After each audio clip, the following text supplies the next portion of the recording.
స్మరణం. ఆయన జ్ఞాపకానికి రాని విషయం ఎప్పుడు ఉంటుంది అసలు? నిరంతరము ఆయనే జ్ఞాపకానికి వస్తాడు.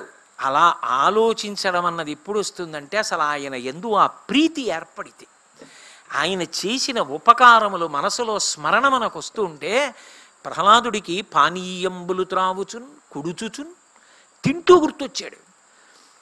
ఈశ్వర, అగ్ని పైకి రావాలని పెట్టావు, బియ్యం పచనమై అన్నమైంది. ఒకవేళ నువ్వు నీరు పైకెక్కాలి, అగ్ని కిందకి వెళ్ళాలని పెట్టుంటే వంట ఎలా అవుతుంది? పొయ్యి వెలిగించగానే భూమిలోకి పోతుంది.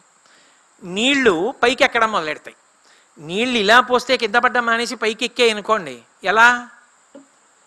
అగ్ని భూమిలోకి పోయిందనుకోండి, ఎలా? నేను బ్రతకడం కోసం మంట పైకి రావాలి, నీరు కిందకి వెళ్ళాలని పెట్టావా? ఈ శాసనం నువ్వు చేయకపోతే నేను ఏమైపోయి ఉండేవాడిని?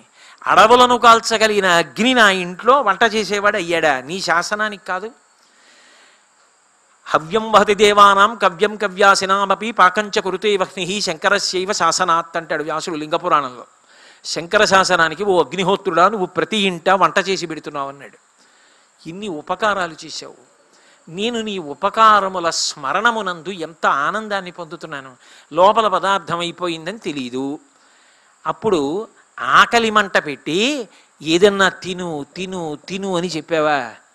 మళ్ళీ తినడానికి కావలసింది నువ్వు బయట బ్రహ్మాండంలో పెట్టావా? ఆ తిన్నది నేనైపోవాలా? ఆ యాపిల్ పండు అలా నేను ఇలా ఉండిపోతే కుదరదు. ఆ యాపిల్ పండు నేనైపోవాలి. నేనైపోతేనే దరిద్రం లేదని గుర్తు. ద్రాపే అంధస్సస్పతే దరిద్రం నీలలోహిత ఏషాం పురుషాణం ఆభేర్మోరోమో ఏషాం కించనా మమత్ అని. అలక్ష్మి అన్న మాటకు అర్థం ఏంటంటే అది అదిగా నేను ఇదిగా ఉండిపోతే అలక్ష్మి. నాకు దాహం వెయ్యాలి, చెరువులో నీళ్లు ముంచుకుని నేను తాగేయాలి. ఆ నీళ్లు నేనైపోవాలి. అది ఇమడక ఇబ్బంది రాకూడదు. బ్రహ్మాండంలో గాలి ఉండాలి, పిండాండం పుచ్చుకోవాలి. ఇది వదిలింది మళ్ళీ బ్రహ్మాండం పుచ్చుకోవాలి. ఇందులో ఆకలి అయ్యాలి, బ్రహ్మాండంలోని పిండాండంలో వెయ్యాలి. పిండాండంలో మిగిలింది మళ్ళీ బ్రహ్మాండం పుచ్చుకోవాలి. ఎవరు పెట్టారు ఈ చక్రం? మా గురువు గారు అంటారు, మా నాన్నగారు అంటారు, మా ఆయన అంటారు, మా బాబాయ్ గారు అంటారు, మా మామయ్య గారు అంటారు, మా స్నేహితుడు అంటారు, అన్నీ అంటారు. ఆ ఊపిరి ఒక్కటి ఆగిపోతే యావత్ పవనో నివసతి దేహే తావత్ పృచ్చతి కుశలంగేహే గతవతి వాయో దేహాపాయే భార్యా బిభ్యతి తస్మిన్ కాయే. బయట పెను తుఫానమ్మా, రోజు పడుకుంటున్నావు కదా, అలా పడుకో అంటే అది శివమా? పడుకోవడానికి శవం అంటారు. అటువంటిది అందరూ ఇక శవం అని బయట పడుకోపెట్టేస్తే ఈశ్వరా నువ్వు ఒక్కడివే మళ్ళీ పృథివీ స్వరూపమై నీలోకి పుచ్చుకుంటున్నావా? లేకపోతే నా బ్రతుకు ఏమైపోను? నీతోడిది కాక నా అనుబంధం ఎవరితోడిది? నీ ఉపకారములను తప్ప నేను ఎవరి ఉపకారములను స్మరించగలను? ఈ భావన కలిగిన నాడు మనసు స్మరిస్తూనే ఉంటుంది. అది దాని లక్షణం అవుతుంది. ప్రీతి ఉంటే స్మరణం.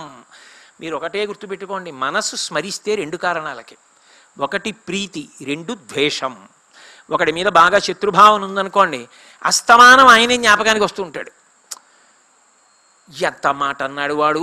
ఆఖరికి వెంకటాచలం వెళ్ళి సహస్రదీపాలంకార సేవలో కూడా ఆయన లాంటి వాడు ఎవడో కనపడ్డాడనుకోండి, వాడు గుర్తొచ్చి ఇక్కడ ఊగిపోతుంటే అక్కడ స్వామి ఊపి చూడటం, ఆ ఊంజల్ సేవ చూడటం, ఆయన్ని గుర్తొచ్చి ఊగిపోతూ ఉంటాడు.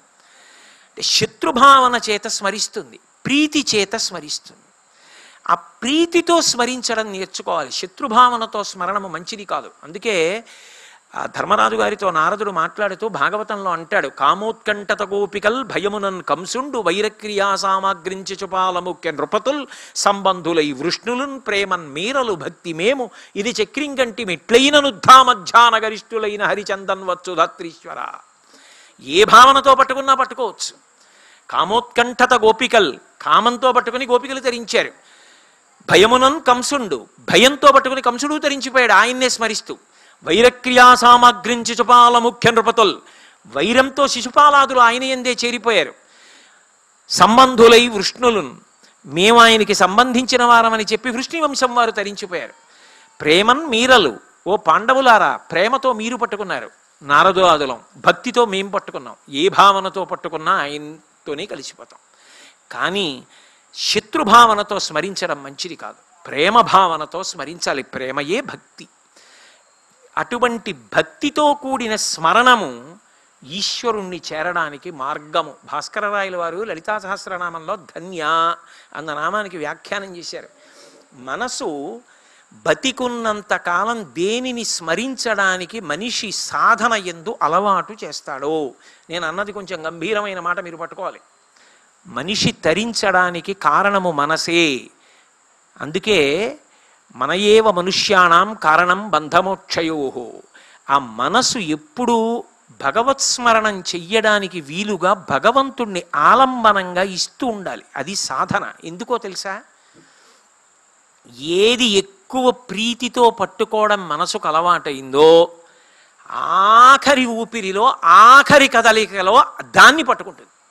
దేన్ని పట్టుకుని జీవుడు వెళ్ళిపోయాడో దాన్ని పునర్జన్మకి కారణం చేస్తాడు అని చెప్తోంది మనకి శాస్త్రం. మనిషికి పునర్జన్మ సిద్ధాంతం ప్రాణం సనాతన ధర్మానికి. మనుష్యుడి విషయంలో సాధన అన్న మాటకు అంత పెద్ద పీట ఎందుకు వేశారంటే, నా ఆఖరి ఊపిరిలో మనసు కదులుతుంది. అందుకే మనసు కదలకుండా ఉండడానికి ప్రాణాయామం చేయిస్తారు పూజలో. పాదయోహ పాద్యం సమర్పయామి అంటే అది ఆయన పాదాలు చూడాలి. అది ఇంకోటి చూస్తే అలా దాని వేగం నియంత్రిస్తే అది నిలబడుతుంది. ఊపిరి వేగం నియంత్రిస్తే మనసు నిలబడుతుంది. అందుకు ప్రాణాయామం చేయిస్తారు. ఆఖరి ఊపిరిలో మనసు ఆఖరిసారి కదులుతున్నప్పుడు దానికి ఎక్కువ ప్రీతి దేని మీదో దాన్ని పట్టుకుని జీవుడు వెళ్ళిపోతాడు. ఆ ప్రీతి భగవంతుడి మీద ఉండిపోయిందనుకోండి, ఆఖరణ అది స్మరిస్తూ వెళ్ళిపోతాడు.